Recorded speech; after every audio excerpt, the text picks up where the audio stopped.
Whenever you first start off in building or DIY, a lot of times you'll buy a circular saw and a drill. And these can be very handy, except when you're trying to cut really long straight strips. Because when you're trying to compensate for the plate and the blade, knowing exactly where everything is in relation to the line, it can be a little bit of a challenge to get it exactly right. So how about we create a little track system that our saw can ride on that'll make these cuts much easier and much faster. Right before I start building, I do have to mention, look at these two different saws here. Notice they are completely different. The blades are different sizes. The plates on the bottom are different sizes. The blades are on different sides of the motor. So your saw may vary just a little bit in this build, so modify this to fit yours. And for my build, I'm going to use the smaller of the two saws just because it's a little bit lighter weight and easier to use. To make this project, we're going to need some materials. First off, we need at least a 4-foot long section of either plywood, MDF, or in my case, I'm going to use hardboard. And I'm going to use this material for two reasons. First off, at my local store, I can purchase a 4x8 sheet of this for less than $13. And secondly, I don't have a whole lot of room between the plate of this saw and the actual body, especially when it's fully seated. So I need something thin,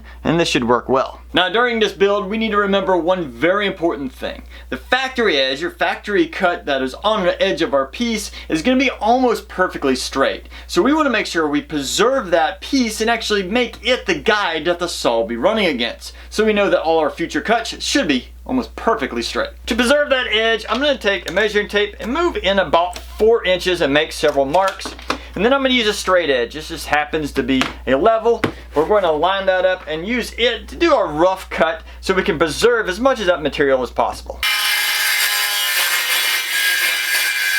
Now that we have the first piece cut and the factory edge preserved, we need to cut a secondary piece off of this. And to do that, we need to take the width of this piece, which is about 4 inches, and then look at our saw.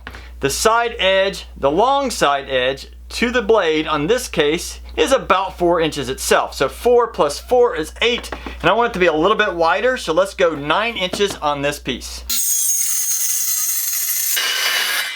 After everything has been cut, we are now going to line up these back edges, making sure that the factory edge is right here in the center.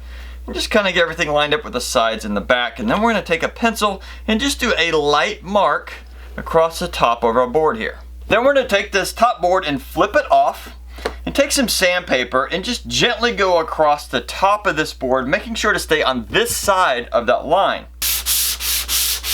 Now that we have this scuffed up, this should allow glue to adhere to it and create a strong bond between these two pieces. You could also sand down this side if you would like, but it's already pretty rough from the factory and should do well as is. I just added some number 2 glue on the top board. I'm just going to flip it over, of course making sure that the factory edge is in the middle, and then we'll just kind of move it back and forth just a little bit, and that'll kind of smear that glue in.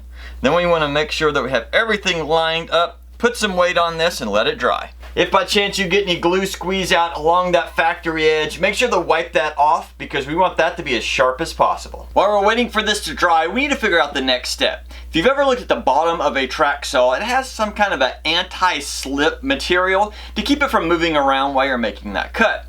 To do that, we could use sandpaper, we could possibly use a anti-slip tape, or I want to try something I've never tried before. I recently saw somebody use some silicone sealant to create kind of a non-slip surface. Now of course when water gets on silicone it slides off really easily, but when you're putting it on wood it should create almost like a rubber material, and when you put it down it not necessarily will keep it as sturdy as tape, but should keep it at least from sliding really easily. So I like to give it a try. I've given this glue just over an hour to dry, so we're going to flip it upside down and that's where we're going to put our silicone. But I can't just take the silicone and spread it on it, otherwise you'll have high and low spots and it won't really do a good job.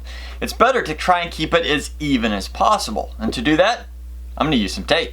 I'm now trying to add a few strips of tape to the bottom of this board because we don't need to cover the entire surface in silicone. Plus this tape will act like a guide, a surface that I can take a straight edge and run across, which will allow the silicone to get deep into these pores, but hopefully allow me to keep a nice thin layer going across the entire piece.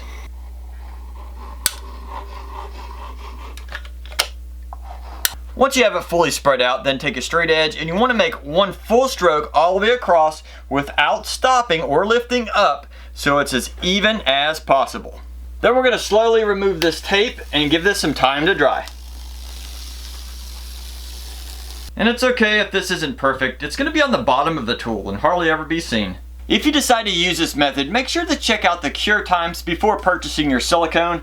This one I already had on hand and it says at least 24 hours.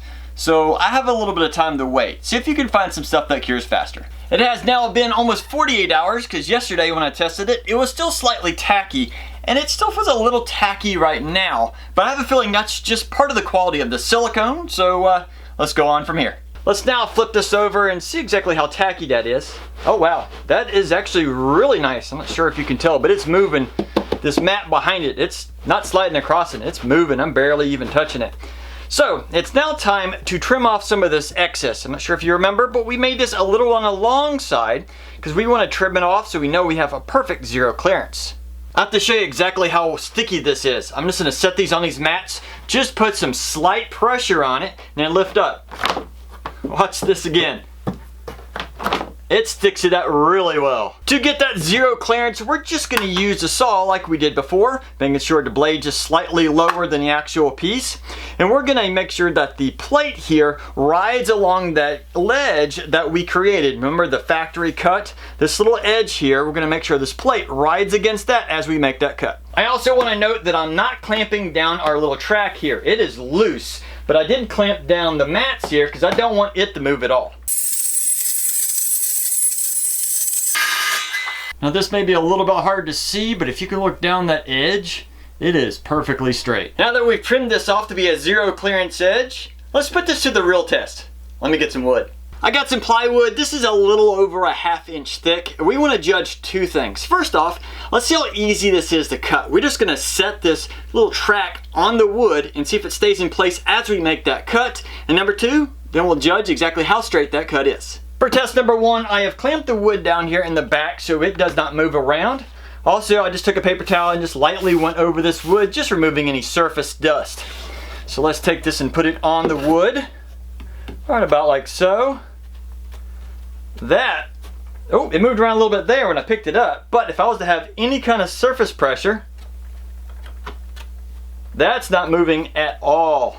That's going to be awesome. Now time for the cut. Now I'm going to make two random marks on the wood, one on each side. I don't know exactly what these are, but I'm just going to make these. Then we're going to line this up and make that cut and see exactly how straight that is.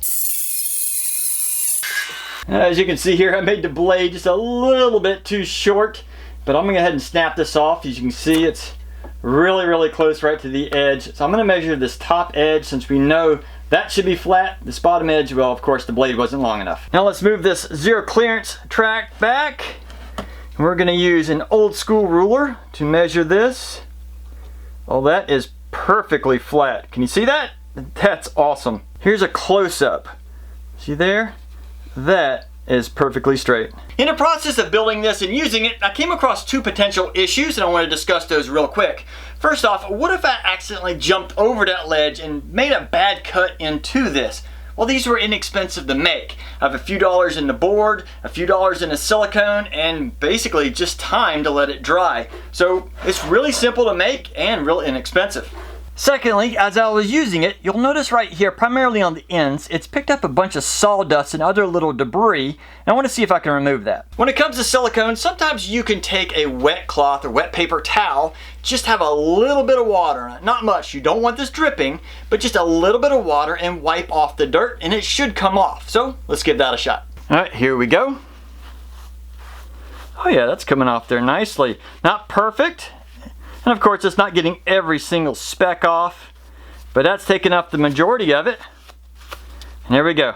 Refresh and renewed, ready to use. Another couple options is to possibly put a hole in one end so you can hang it on the wall, or maybe a handle in it so you can carry it really easy. But that is a really simple way to spend very little money and make yourself a cool DIY track saw. Now, whether you don't have the money, or like in my case, I don't want to spend the money, I can have a cool little track saw for my workshop. I hope you can get out in your shop and have fun building.